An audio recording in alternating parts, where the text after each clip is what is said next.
Shalom Aleichem, ladies and gentlemen. This is Hakimian reporting B'ezrat Hashem before the holy festival of Lag BaOmer. This is from the highways of New York, tri-state area, driving around but trying to share a thought B'ezrat Hashem. First of all, I just want to say it's been a while since I haven't put any videos up.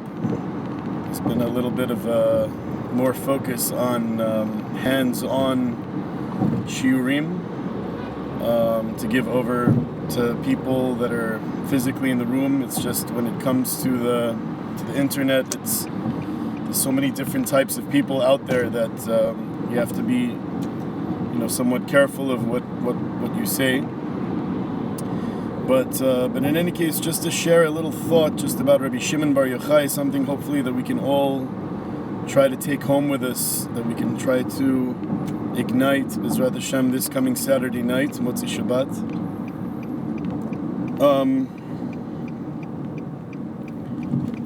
Rebbe Shimon bar Yochai went into a cave for 12 years.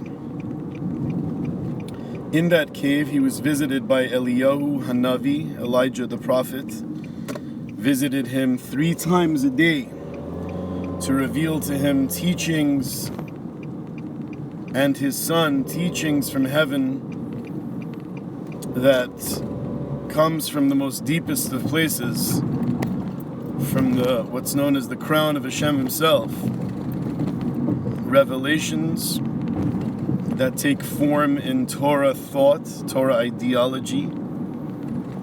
And these were shared to Rebbe Shimon, these aspects of godliness, to Rebbe Shimon and Rebbe Elazar in this cave.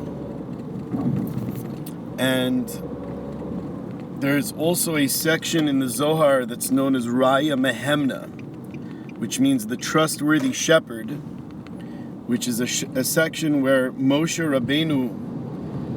ben Amram himself, B'chavodo v'atzmo, is granted to come from heaven into the cave to reveal certain aspects of Torah that was not yet revealed. Now the Arizal says that Rebbe Shimon bar Yochai has a spark of the soul of the neshama of Moshe Rabbeinu. And what does this mean for us?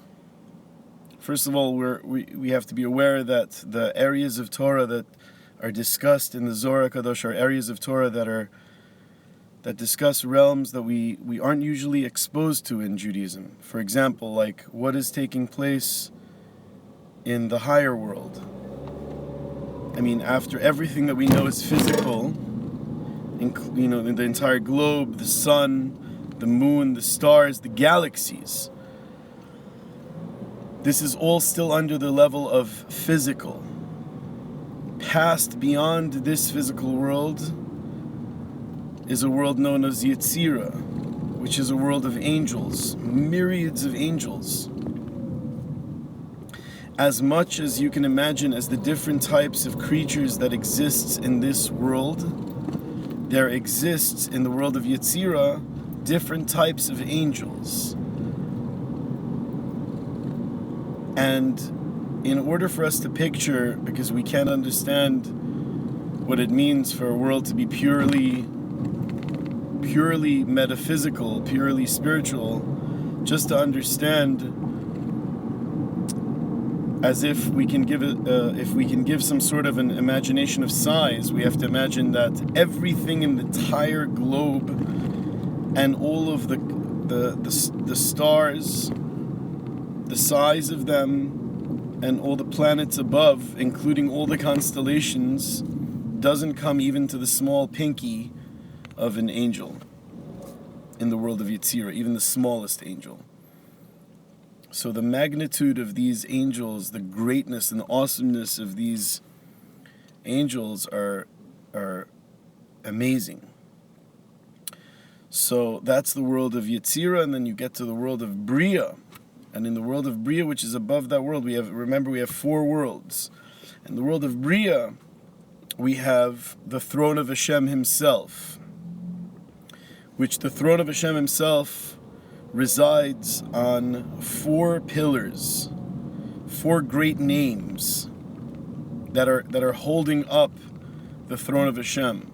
And these 4 great names are Avraham, Yitzchak, Yaakov, and David.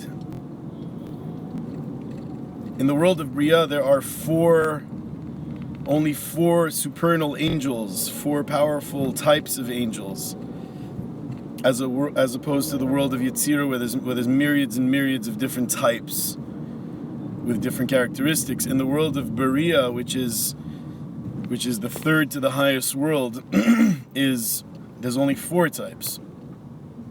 Then you have the world that's above that, which is the world of Atzilut, a world that we cannot imagine, which is the revelation of Hashem, where it is beyond our form of description, it's beyond our imagination, and beyond our capability to grasp the power and the greatness of that world, which is the world of Atzilut. Such things are discussed in the book of the Zohar. It opens you up to a whole world of depth that you didn't know of.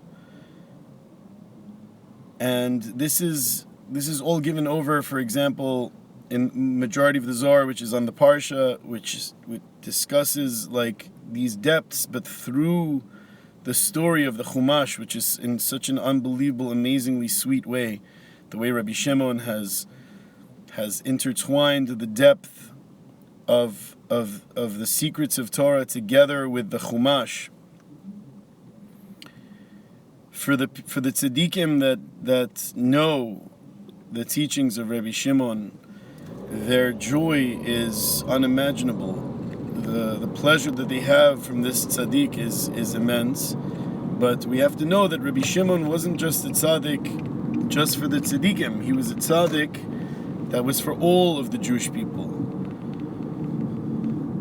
That is why his yurtzeit is on the day of Hod Shebahod. You would think that the yurtzeit of Rebbe Shimon should be on one of the higher sfirot. We know that Sfirat HaOmer, we start counting the weeks until Shavuot. So it starts with the week of Chesed, and then Gevura, and then the 3rd week is Tiferet, Netzach, Hod, Yesod, and Malchut.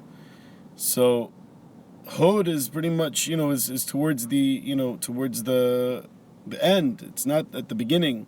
You would think that the Sfira that we celebrate, Lag BaOmer, should be in the beginning of the Omer. The reason why it's on the lower Sfirot, Hod specifically, that corresponds to the left leg in the supernal image of man, is that Rebbe Shimon said, Imanikan akolkan, if I am here, everyone is here. An all-inclusive soul, a type of neshama that is so righteous and that has such a connection to every single soul of Am Yisrael. And that's why we see today that in Meron, for the yurtzeit of Rebbe Shimon bar Yochai, you see every different type of Jew imaginable. You could see a Jew with dreadlocks. You could see a Jew with peyot and a beard. You could see people that only speak Yiddish or Hebrew.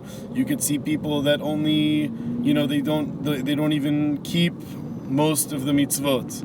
You could see people that are there just to party. You could see there's so many different types of Jews of every shape, size, and color. And for some reason, Rebbe Shimon brings all these souls together because he had this powerful spark of Moshe Rabbeinu, that every single Jew had a connection to Moshe Rabbeinu. Every single Jew on the globe was connected to the tzaddik of the generation, which was Moshe Rabbeinu. And we're all still connected to Moshe Rabbeinu, and we're all still connected to tzaddikim that have this spark of Moshe Rabbeinu, which is like Rebbe Shimon bar Yochai. Tzaddikim of such nature, which have the power to go to the highest heights, but to reach down to the deepest depths. And being connected to these tzaddikim has tremendous benefits, especially for people that are holding on the deepest depths. May Hashem save us, and may this Lag BaOmer be a day of true meaning. May we celebrate the light of Rebbe Shimon, but may we celebrate at the same time the light within us that's connected to the true tzaddikim, the tzaddikim that are revealed, that what's going on behind these realms of physicality that we live in. And may we all be inspired, this Lag BaOmer B'ezrat Hashem, if it's possible, to light a fire and to sing Bar Yochai, to sing the praise, the ancient praise of the tzaddik, Rebbe Shimon Bar Yochai. And if one could be around friends, if you are in the Great Neck area, please be in touch. Send me an email at ignitegreatneck@gmail.com or rabbihakimian@gmail.com. We're getting together and we're having a barbecue, B'ezrat Hashem, and we're going to be singing praises of Rebbe Shimon Bar Yochai. B'ezrat Hashem, we're going to be dancing together. And B'ezrat Hashem, hopefully that simcha will take us, B'ezrat Hashem, into Yerushalayim, Yer HaKodesh. B'ezrat Hashem, hopefully we'll dance in front of the Beit HaMikdash. B'ezrat Hashem, together with our families, with all of Am Yisrael coming back together. And may this day, B'ezrat Hashem, bring us a new era in Judaism, an era where we can love each other, we can truly be one with another Jew, and we don't have to be afraid anymore. We don't have to be, locked up in our own prisons, but hopefully we can use the resources that we have to be able to connect to one another and to be able to have wholesome, organic relationships with love, with bracha, and with shefa and mazal. And may we see Mashiach Tzidkenu b'mehera b'menu, amen v'amen.